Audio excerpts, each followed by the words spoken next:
Equality versus equity. Equality means every child gets a pair of shoes. Equity means every child gets a pair of shoes that fit.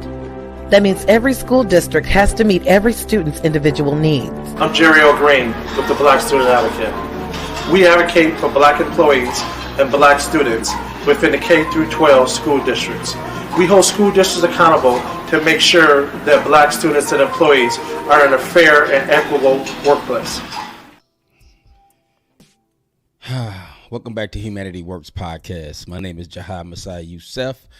This is the place where we bring it sexy back to the everyday hardworking men and women who impact your life within close proximity, rising above this madness which is called black culture.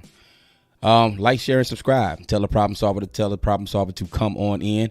I appreciate the support. I appreciate the encouragement. I appreciate the DMs, on the social media handles, and how people are feeling encouraged.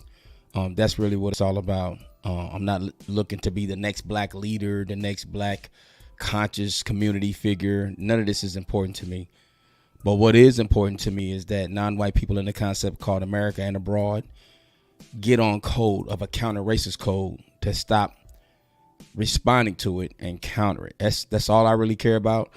That's the only thing that I'm going to speak on, because this thing has existed for way far too long. Most of the issues that we deal with in society are race-based, systemically, all right?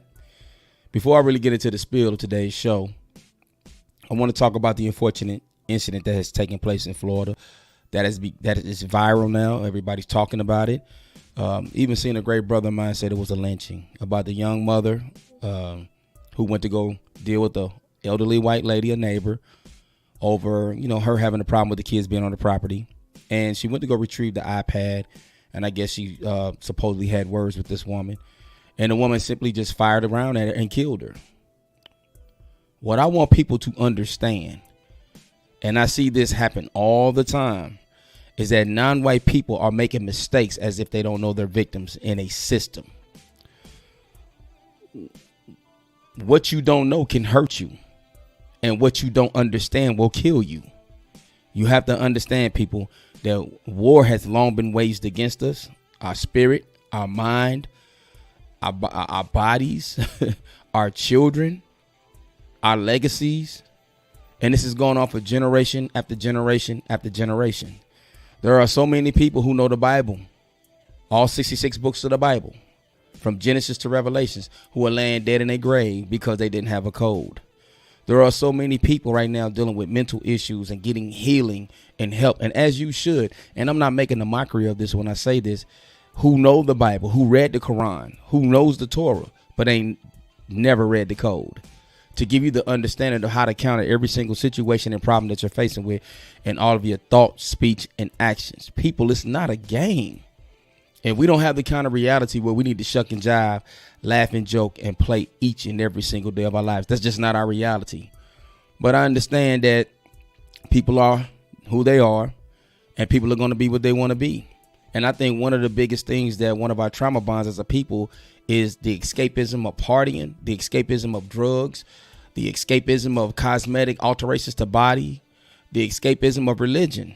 The escapism of just wanting to be hypersocial, as I explained in the last episode. But if we solve these problems and we could change the reality of our children mainly, and for us as a people, some of the culture that we have taken on that is called black culture will not even exist to this day. So my heart goes out to the family of the young lady who lost her life. Hopefully justice will be served. But with this being in the state of Florida, we all understand with the Trayvon Martin situation, which still pains me to this day, Florida is a stand your ground state. And she was on the lady's property.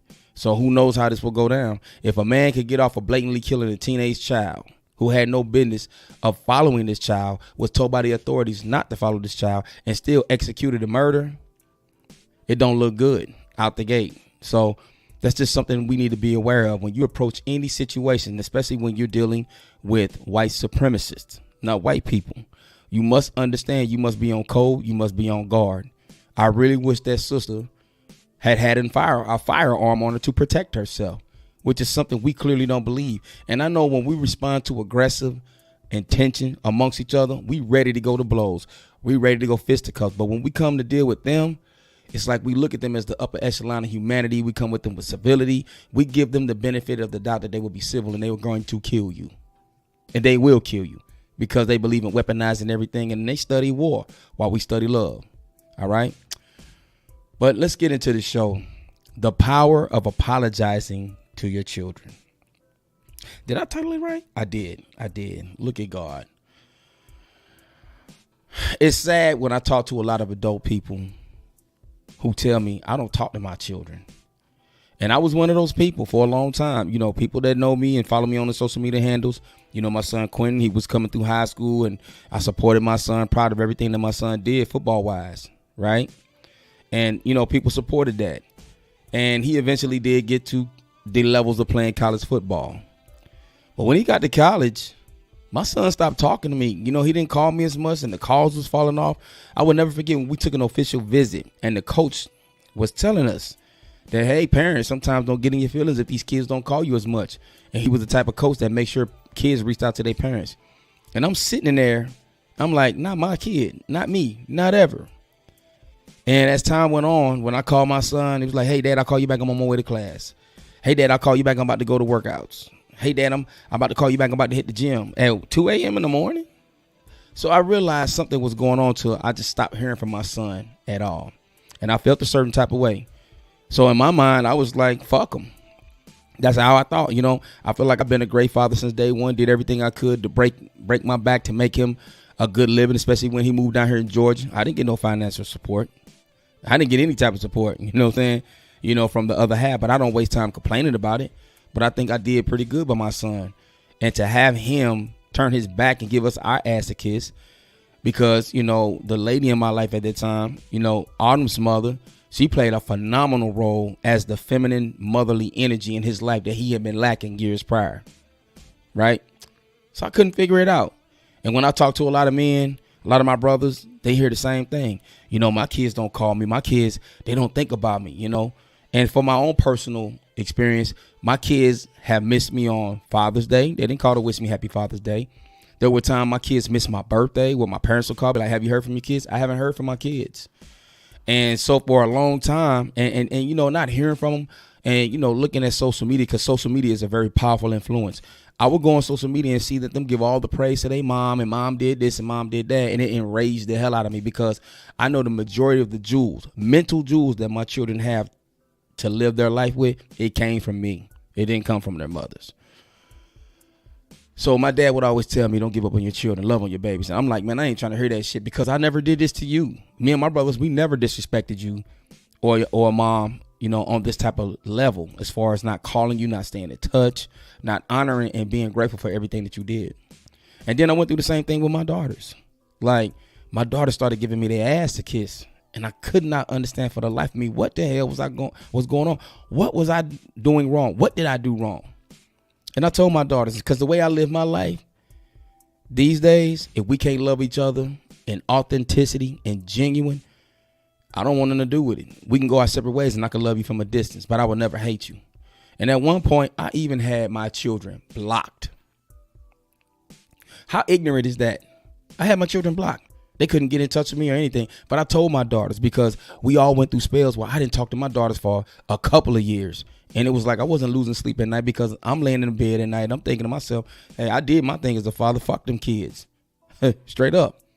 You know, and I know a lot of y'all be like, you got to stop cussing as much. And I am. But, you know, I'm just being transparent. This is my feeling, and that's how I felt.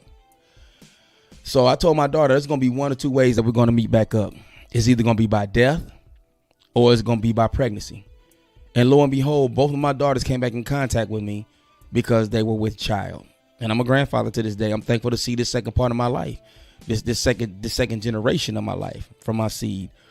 But it even got to the point to, at that time, I would tell Autumn's mom, like, if something happens to me, you know, if I pass a transition, I don't want none of my children at my funeral, or I don't want any of them at a ceremony. I don't want nobody standing over my corpse who couldn't love me in life, who couldn't give me my roses. Now, with adults and other family members and friends, I could deal with that. You know, people, it happens all the time. But when it came to my children, that was something altogether totally different. And then one day I was driving down the road. You know, I'm a truck driver, and I was driving. I used to listen to Warren Ballantyne on satellite radio. and I think it was him, and he had a female athlete on there, right? And she made it to the WNBA, and she was talking about, you know, her career and how thankful she was and how much she loved her father, but also how much she hated her father. Her father made her hate the game of basketball because of how he drove her and all his masculine toxicity, because it is a such a thing, but not in the context that people want to put it in, right? Because we do have a lot of men who are hyper masculine and toxic with their masculinity when it comes to their kids, especially with sports. Excuse me. She got emotional on the radio. And I got to thinking, because I'm a dad, you know, I'm a girl dad and a coach, and I coach my daughters. And I'm like, damn, I said, her dad kind of sounds like me. And so I immediately reached out to my daughter, and I called her up. I said, babe, you know, I was listening to this episode about this lady was talking about her dad and, you know, the traumas that she was facing as a child and the things that impacted her until she was an adult. And my daughter just started crying, because I asked her, did I ever make you feel like that? And she said, yes, you did. And I was emotional myself. I was upset. But all this time I'm walking around like most fathers with my chest stuck out. That's my baby. She can ball and she's skilled, and we work and we train. And the whole time my daughter is literally just falling apart on the inside, all because she loved her daddy enough that she wanted to make me happy and make me proud. She was doing something she completely did not want to do, but because of me, and I was dad, I gave her, I induced in her a trauma of unhappiness, uncertainty, pressure. And then I began to think, what have I done with all of them? Do all of them feel like this? Have I done all my children like this? So after all these years of feeling like my children wasn't shit, they wasn't honoring me, I had to check myself and say, you know what, bro, make a call to your kids. See, my oldest boy, we've always had issues because I don't give a damn what nobody say, and I'm taking this to my grave. My oldest son's mother is the baby mama from hell. I was not allowed to see him. It was all control. It was all dominance. It was all stubbornness, right? And it impacted our relationship till we got old. But, you know, through the years, I had some anger towards him because of the way he acted towards me. And I could never get this kid to believe that I was not the villain in the situation, right? But even with that right there, I just let go and I let loose. I just didn't give a damn no more. But when I really sat and thought about it, and I thought of every possible scenario of how I could give myself a rationale to make the excuse about how I felt was right. What I did was right. But in the end, I was wrong. We raise our children culturally because a lot of things that we're raised by our parents, we do the same things, but a lot of things we don't. I can always recall my father would say there were certain things he did with us because he didn't get that as a child. You know, certain things that he made sure that he wasn't going to want us to experience or feel. You know, and being the son of a preacher's kid, you don't have your father all the ways to yourself because your father's dedicated to the word. He's dedicated to the ministry. And so as a kid growing up, I can only imagine how that is to want your father to yourself on many occasions and many levels, to support you on many things. But he was always at the church. He was always visiting the sick. He was always getting people out of jail. He was always dealing with the community issues and ran to become a councilman of the community. He was a driven man. He was a called man of God. And I can only imagine how that feels because everybody else that they have their dad when they go home from church, and here your father is committed to his assignment that God has called him to do. And so as a child himself, as he became an adult, already in the mind of my father, there were certain things that we were going to get as a child that he might not have gotten. Now, I'm not saying my grandfather wasn't a great man. He was a damn good man, a great man. He just so happened to be called. And anybody that's a preacher kid know exactly what I'm talking about. Or anybody it's almost like being the child of a celebrity, major entertainer and athlete, always on the road. You see him more on TV than you see him in person. So when my dad told me these certain things, I was shocked. Like, damn, for real? So no wonder he was always at our football games. No wonder he was always at our basketball games. No wonder why he coached us. You know, it's no wonder why he made sure that before we got grown and out, that he took us on family trips to Disney World, did certain things with us and taught us certain things. You know, because I didn't understand the prior history. And there were certain things in how we were raised that I say we had a good childhood, but there were certain things I didn't always do with my children or my parents did with me. But in coming to this reality of needing to really humble myself and have this conversation with my children, it took a lot. I had to swallow my pride. I had to swallow my ego. And so the day I finally put everybody in a group text and say, hey, listen, I thought I did everything right as a father from what I knew. I know growing up, I created a hostile environment because anytime our kids jacked up, you know how we are in the black community. We automatically screaming at them. We automatically yelling at them. We quick to reach that belt and whoop their ass as opposed to sometimes maybe taking a different route. You know what I mean? We created hostile environments with our children to where in our communities, our children walked on pins and needles. And we used to laugh at the white community when kids talk back to their parents, no mom, no dad, screw you. And you know how we would think it was crazy that white folks allowed their children to have a voice and a mind to speak by how they feel. As opposed to in our community, it was like, you do as I say, not as I do, and shut the fuck up. And with a lot of children, because they love us and they do honor us, they do exactly what we tell them to do, while at the same time, they have so many emotions bottled up in them. They have so many pain and hurt bottled up in them, but they don't want to let out because they don't want you to snap, explode, become hostile, or say that's stupid, or become insensitive to what they're truly feeling. I look back on all the mistakes I made with my children, and I made quite a bit. I was just happy at the fact that I was there since day one. I wasn't no absent father. I wasn't in the shack. I was definitely not in the streets. I always chose to be with my kids on the weekend instead of in the club. Or if I went to go play ball, I had my babies right there courtside with me, or whatever I did. Even when I was in the group, in certain shows, I had my babies with me because I loved being a father. But nobody really has the rule book on parenting. Nobody has all the answers. We do what we think we could do for our children. And sometimes overcompensating for our children, single moms, it can also be devastating and damaging because you're creating a baby boy for another grown ass woman to have to keep up like a baby. When you coddle these kids, when you don't allow these kids to go through dangerous situations, when you don't allow these kids to go through failures, we can't just keep them protected at all times. This is a part of preparing them for when we're no longer here, for them to be adults to go out in the world. But let me tell you something. When I finally broke down and dealt with them individually, I just asked them, is there anything that I did to you as a father that hurt you? Is there anything that I did to you as a father that impacted you all the way into your adulthood? Please tell me now, and I won't be upset. Boy, the response I got, the stories I got. You know what's amazing about a child? They can pinpoint in their life where this happened. They remember, Dad, I was 7 years old when you did this. I was 12 years old when you said that. Well, son, I was just joking. But Dad, yeah, you were, but I took it seriously. But it hit me. It felt a certain type of way when you said it. When my classmates called me stupid, that's nothing. We joking. But when you called me stupid, it hurt me. And I'm like, damn, man, you like in your 30s. And that one day is still with you to this day? Yes, Dad. Oh, man, I'm sorry. I never knew. Why didn't you tell me, son? Dad, I didn't feel like I could because you would have got mad. Now, when a child tells you that, they're not just saying that for no reason. They saying it because that's how they felt. Then when I went to my daughters, all of them, I'm a girl dad. I got four girls, 2 boys.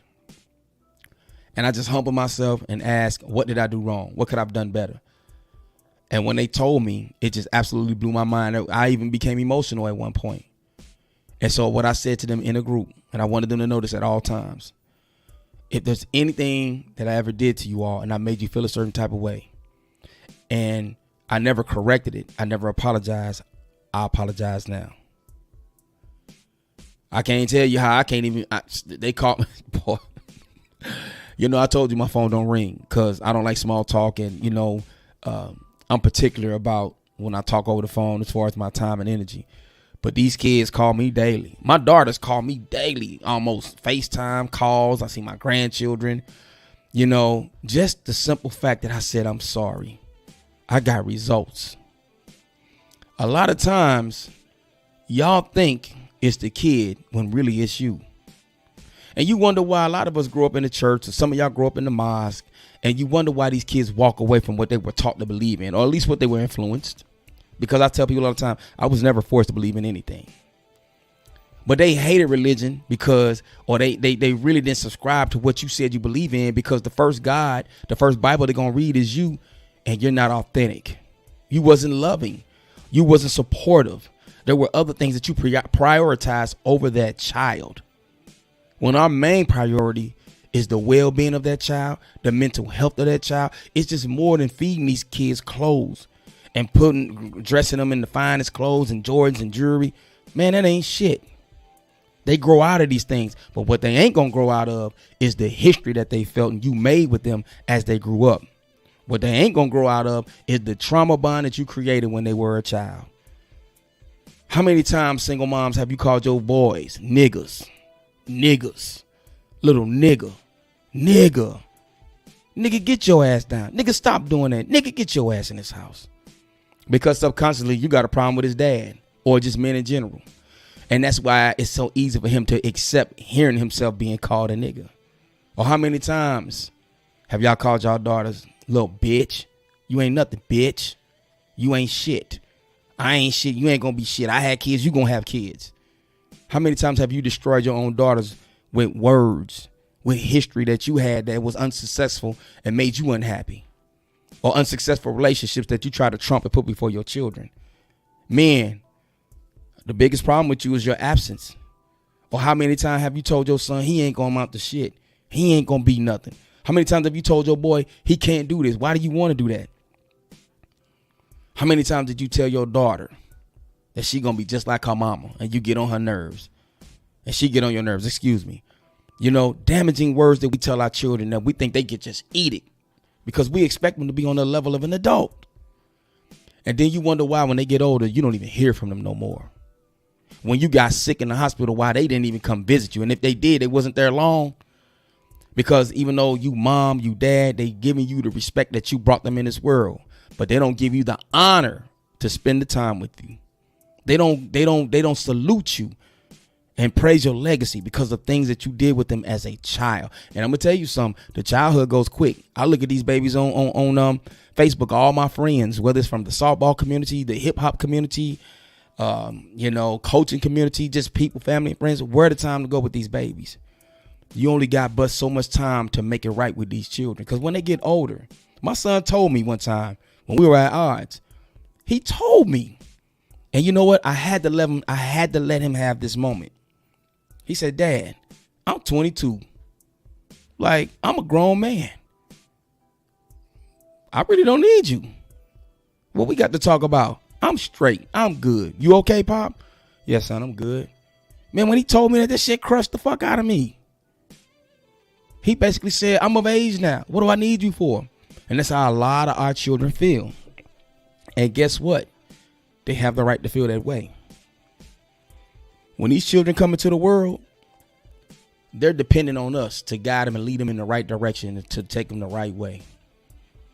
And I don't want to marginalize anybody as the parent to say you haven't done the best that you can do. But subconsciously, you're passing trauma bonds and generational curses of family culture down to your own children. And sometimes you didn't even know. But like Cuz said from the last episode, Greg Jackson, author of the Spiritual Man, right? You have to learn how to forgive your parents. Sometimes they just simply didn't know. I don't really have nothing to forgive my parents for because I had great parents. I couldn't have been blessed with a better mother and a father.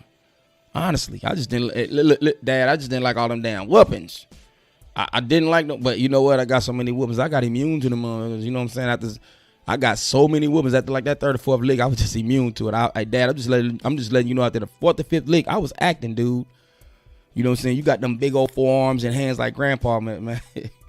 My brother Jerry used to get mad because whenever I got in trouble, get whooping, Dad whoop him too. My brother used to be in bed at night. I hate you. I don't like when you do that. That's just a childhood reflection. Jay, I'm sorry, bro. I'm sorry, dog. I love you, bro. I love you, man. But recently with my own father, he was here recently. They came out for Christmas. And I told my dad, I was like, Dad, there's certain things that you did, man, I didn't like. And it took my dad a while to really recognize and really just, he didn't believe it.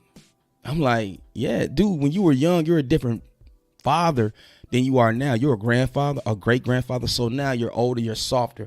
But I'm like, Dad, you was hardcore. And I like it because it made me hardcore and strong. That's why every football coach I've ever had, every basketball coach I've ever had, every baseball coach I ever had, like, I have never met a black man who don't scream and yell as a coach. It didn't even faze me because my dad, like, if I dealt with Charlie Jr., I could deal with anybody. And that was a preparation for me in the world. That's why I'm not sensitive to certain things, because my dad put that strength in me. And he, you know what I'm saying, he kind of made put my emotions in check. But finally, I got my dad to really realize and break down, like, certain things he did when we grew up. And it wasn't really nothing traumatizing. It was just something that I did not like. And we was on the MARTA on the way to go see Brooklyn. I always take my dad to try to see the games when he come to town. Atlanta came to town and Brooklyn came when KD and Kyrie was still together. And we was on the MARTA and we was talking. And I don't know if the people around us heard us on the train, but a lot of people can relate to these type of conversations when parents have or their children have with their parents. And my dad finally said, you know what, son, if I did this, I'm sorry. He humbled himself. You know what I mean? Like, I had to hold it in because, you know, I don't want to be one of these people in public crying and stuff like that. But, you know, I just admire my father for that. You know what I mean? Because I didn't have a bad childhood. There's not really much I could say. If I had to do it all over again, I wouldn't want much change. Because when I look back on the childhood that I had, like, I didn't realize how blessed we was with the parents that we had and the things that they did with us. Because in them days, I assumed all kids had a 2-parent home and they didn't, right? But even in a 2-parent home, you know, there's just certain things that's still going to impact and affect the child. But I need y'all to examine one thing, especially those of you who have young children. You got to change the culture with some of the things that you're doing. And I want to applaud you. And say that you're doing the best that you could do. And I salute any black man who just stands in there to be that father, to be that energy. Masculinity ain't about how you yell at your children. That's not discipline. Masculinity as a man is not grabbing the belt and whooping their ass, right? Masculinity is really solely teaching your children about life and how to solve problems. To raise a children is dealing with everything that is mental. To provide for a child is everything that's physical: shoes, clothes, food, shelter, you know, the basic essentials of life. But the day I apologized to my children, it was a burden lifted up off of me. A burden. And to hear from my children is just, it warms my heart. To see my grandchildren now, it warms my heart. The thing about it is, man, you know, you can't always tell what a family is really going through on the outside looking in, whether it's social media, whether you see them at church, or whether you see these people in the same sports organization that you're both a part of. There's some real things going on behind these closed doors in people's houses, man. You know, we got some serious things that's going on in the black community nobody wanted to talk about. You know, yes, family secrets that need to be dealt with. You know, we got to stop lying to these babies, and we got to start telling them the truth. And that's one of the biggest things that I shifted this platform is for parenting, especially for black men. And we have to prepare these children to stop lying to these children. But we have to be patient with our babies. We have to be compassionate. And it's funny because my older children, they look at the interaction between me and Peaches. Peaches is the youngest of them all. And, you know, I got a shorty. You know, I thought I was out the clock. At 50, I have a 6-year-old. But they kind of laugh. And I know they be wanting to tell their sons, you have no idea who dad used to be 20, 24, 25 years ago. And sometimes I have to let her be her. And sometimes I have to let her have her little tantrums, her little go. But you know what? I've seen the result. We still discipline her, but just letting her have those moments at times, letting her express herself. Sometimes I just let her have it. Years ago, I would have snatched her ass up. But look what that got me. I don't ever want none of my children not to ever contact me. If you're an adult and you tell somebody, or you're not purposely talking to your children because you think they don't honor you, I guarantee you, if you just ask the question, where did I go wrong? What did I do wrong? I guarantee you, what they tell you might shock you. But you will get the result of mending that relationship, mending that trauma. Every person that you see right now today, adults, all their dysfunctions, all their pain, all their hurt is coming from a childhood trauma bond. And who is the number one influencer or the number one factor in a child's trauma bond? It's the parent or parents or family. This is the one part of life where you're trying to understand life. You're developing with your thoughts, speech, and actions, your perceptions, pattern of logics, perceptions of life, emotional response, right? And people fail you. People break your heart. People don't support you. I hear it all the time. Man, if I look back over my life and if I would have just done this, if I would have just done that, if mom and dad would have just done this, ain't no telling where things could have been. And this is true. And I also agree with my cousin Greg Jackson that the missing link, one of the missing links in our community with our problems is the fathers. The fathers are missing. And it's not always by choice. A lot of times the system has been successful in getting many people to buy into it to remove the father from the home. But even if you don't physically live with the mother and the children, your energy is still connecting with the time that you get, the words that you use, time, the places that you take them. These things have to count. They all have to matter. And so a lot of times, man, to have conversations with adult people, and sometimes things get deep and to see tears come out of their eyes, and it all goes back to a childhood. And I look at this thing, I always talk about black culture. One of the most, in my opinion, one of the most retarded things that black people have begun to do over the last 6-7 years, and I mainly hear a lot of females do this, is celebrating your birthday a whole damn month. Or when they say I'm celebrating my birthday a whole week. And it makes me think, like, what the hell did you not get in your childhood? I believe in celebrating children because children are beautiful, right? But celebrating your birthday a whole month and a week, it makes me think that you're lacking something. You're compensating or trying to make up for your childhood. And this is why so many adults now are living their second childhood. And I agree with Rob Love. The 90s, because I'm a 90s parent. We were the worst parents ever. This is when the culture turned for the worst. This is when we open our community up to any and all type of cultures, alienist via values, interests, and principles, things that we never done prior, because I don't know, we thought the elders didn't know what they were doing. We thought it was a time to make a shift in the way we raise our children. Now look at what you got. A plethora of adults who are dysfunctional.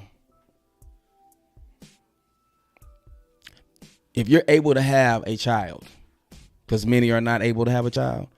Some men are not able to procreate. They might be sterile. Some women might not be fertile. But if you are blessed to have had a child, you owe it to them to give them the best version of yourself. And I know a lot of y'all trying to raise children while still dealing with your own trauma bonds. But I think one way of healing, and this is just a suggestion, one way of healing that trauma bond is to make sure you don't do the same things to your children that was done to you. And another thing that I want to encourage for parents and adults, because everything that you're dealing with is coming from your childhood.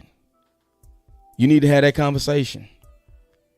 A lot of y'all who are grandparents, those of you who are still here to have your parents, you need to have that conversation with them. Let them know how you felt and see how they respond.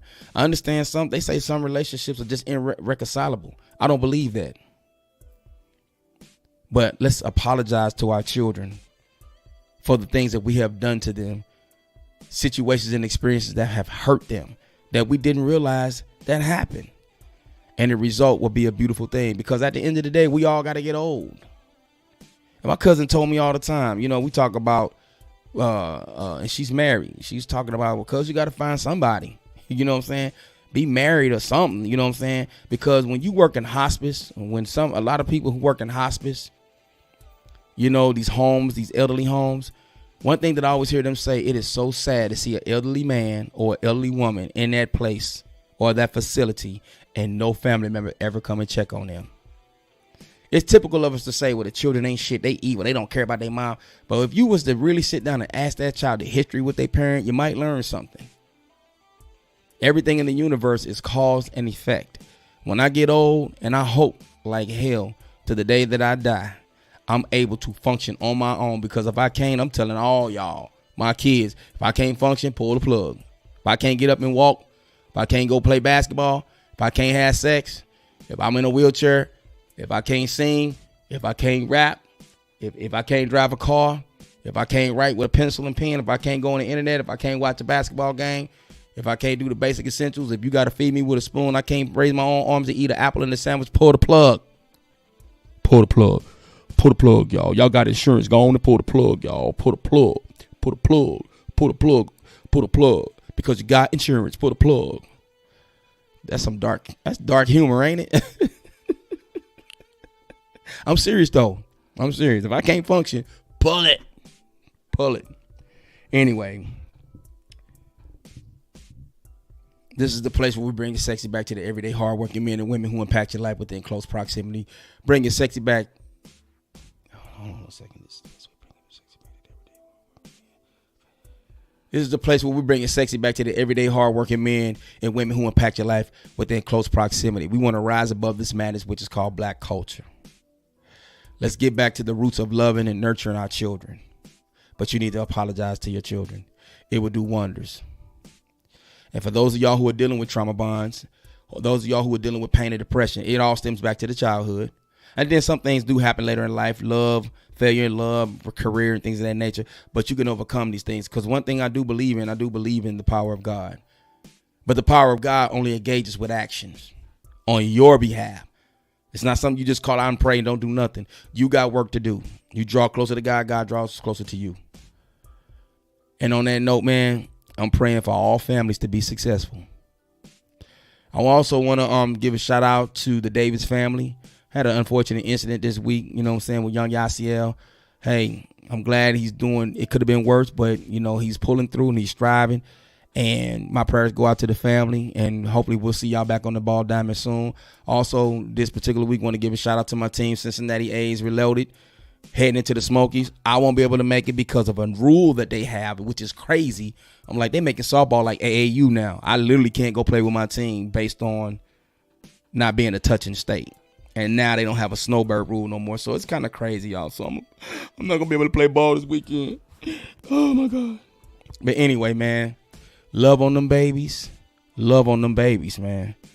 Love on them babies. There's a lot of hurting people because of the things that we did or did not do. The things that we did or did not support. Because I'm telling you right now, if you laid up in that hospital, you going through something, and you don't wonder, and you wondering why your child ain't hearing from you, you might need to have a conversation. If you achieve something that is great and successful, a retirement party, you got a new house, whatever the case may be, and your children ain't there to really honor, you might want to have that conversation. But I'm encouraging everybody to sit down with their children, talk, find out how they feel, let them express themselves, let them tell you everything that they've always wanted to tell you, and don't get no attitude, don't get upset. Apologize to the children, because there's power in that humility, and I ain't never turning back. So on that note, man, I encourage everybody, man, to continue to be the best person that they can be, because I'm going to be the best person that I can be. And, you know, until next time, man, we're going to get it together. Love on them babies. Apologize to them babies. Stop being selfish. Peace.